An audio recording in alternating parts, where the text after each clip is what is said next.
Hello guys, எனக்கு சூப்பரான செம்ம டேஸ்டான பிட்டுக்கொத்து எப்படி பண்ணுறதுன்னு பார்த்துடலாமா? ஓகே, வாங்க வீடியோக்குள்ளே போகலாம். ஃபர்ஸ்ட் இந்த பிட்டுக்கொத்துக்கு என்னென்ன தேவையான இன்க்ரீடியன்ட்ஸ் அண்ட் வெஜிடபிள்ஸ் என்னென்ன தேவை என்றதை பார்த்துடலாம். எப்பவும் போல் பிட்டு பண்ணுற மாதிரி உங்களுக்கு தேவையான அளவு பிட்டு பண்ணி அதை இப்படி உதிர்த்தி எடுத்து வச்சுக்கோங்க. அப்புறம் coconut oil, egg, onion, tomato, carrot, leeks, beans, curry leaves, இஞ்சி பூண்டு பேஸ்ட், சின்ன ஜீரகம், பெருஞ்சீரகம், தட்டி வச்ச ஏலக்காய் அண்ட் கருவாப்பட்டை, ரம்பையில். இவ்வளோதான் கொத்து பண்ணுறதுக்கு தேவையான இன்க்ரீடியன்ட்ஸ் அண்ட் வெஜிடபிள்ஸ். இதை எல்லாமே எடுத்து கட் பண்ணி வச்சுக்கோங்க.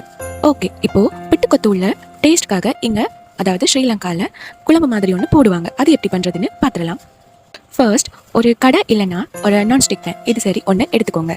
எடுத்துட்டு கேஸ் ஸ்டவ் ஆன் பண்ணி கோகோனட் ஆயில் கொஞ்சமாக ஒரு 4 டேபிள் ஸ்பூன் மாதிரி ஊற்றிட்டு தட்டின ஏலக்காய், அப்புறம் பட்டை, நச்சீரகம், பெருஞ்சீரகம், இஞ்சி பூண்டு பேஸ்ட் அண்ட் கறி லீவ்ஸ், அப்புறம் ரம்பையில் இது எல்லாமே ஒன்றா போட்டு நல்லா வதக்கி வச்சுக்கோங்க.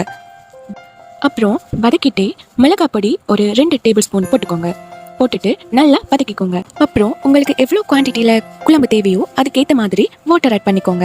ஆட் பண்ணிட்டு அதையும் கிளறிக்கோங்க. தென் அப்படியோ தேவையான அளவு உப்பையும், அப்படி டேஸ்ட் செம்மையாக இருக்கணும் என்றதுக்காக சிக்கன் சோப் கட்டி ஒன்றும் போட்டுக்கோ. இது கம்பல்சரி போடணும்னு இல்லை, தேவைன்னா போட்டுக்கோங்க, இல்லைன்னா தேவையில்லை. அப்புறம் சிக்கன் மசாலா தூள் அதையும் ஆட் பண்ணிக்கோங்க.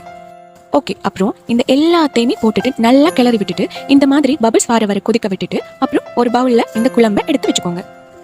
இப்போ ஒரு பெரிய கடாய் ஒன்று எடுத்து ஸ்டவ் ஆன் பண்ணிட்டு கோகோனட் ஆயில் போட்டுக்கோங்க. போட்டுட்டு பெருஞ்சீரகம், நச்சீரகம் ரெண்டையுமே ஃபர்ஸ்ட் போட்டுக்கோங்க. தென் ஏலக்காய் 2 சேர்த்துக்கோங்க. அப்புறம் கட் பண்ணி வச்ச ஆனியன், பீன்ஸ், கேரட், லீக்ஸ் எல்லாமே போட்டுட்டு ஓவரா வதக்காம லைட்டாக வதக்கி எடுத்துக்கோங்க. அப்புறம் தேவையான அளவு உப்பை போட்டுக்கோங்க. கட் பண்ணின டொமேட்டோவையும் போட்டுட்டு எக் 2 உடைச்சி அந்த வதக்கி வச்சதுலேயே போட்டுடுங்க. தென் மிளகாத்தூள், காஞ்ச மிளகாத்தூள் இது எல்லாமே கொஞ்சம் கொஞ்சமாக போட்டு நல்லா மிக்ஸ் பண்ணி வதக்கிக்கோங்க. அதுக்கப்புறம் வதக்கி வச்ச மிக்சிங் உள்ள உதிரி வச்ச பிட்டு போட்டு எல்லாத்தையும் நல்லா சேர்த்து கிளறி விட்டுக்கோங்க. தென் நல்லா கிளறி விட்ட அப்புறம் நம்ம ஃபர்ஸ்ட் டேஸ்ட்காக பண்ணி வச்சோம்ல குழம்பு, அந்த குழம்பை எடுத்து பிட்டு மிக்சிங் உள்ள தேவையான அளவு ஊற்றி நல்லா எல்லாமே ஒன்றா மிக்சிங் ஆகுற போல பண்ணி எடுத்துக்கோங்க. எல்லாமே எடுத்து ஒரு பிளேட்ல போட்டுடுங்க. உங்களுக்கு வேணும்னா நீங்களும் ட்ரை பண்ணி பாருங்க காய்ஸ், செம்ம டேஸ்ட்டாக இருக்கும். அப்புறம் உங்களுக்கு டெய்லி சாப்பிடணும் கூட தோணும். ஓகே காய்ஸ், இது மாதிரி நிறைய வீடியோஸ் பார்க்கணும்னா எங்கள் சேனலை சப்ஸ்கிரைப் பண்ணுங்க. உங்களுக்கு வேறு என்ன மாதிரி எல்லாம் டிஷஸ் பண்ணணும் என்று இருந்தால் அதையும் கமெண்ட் பண்ணுங்க.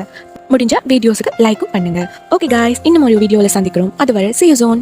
Stay tuned. Bye guys.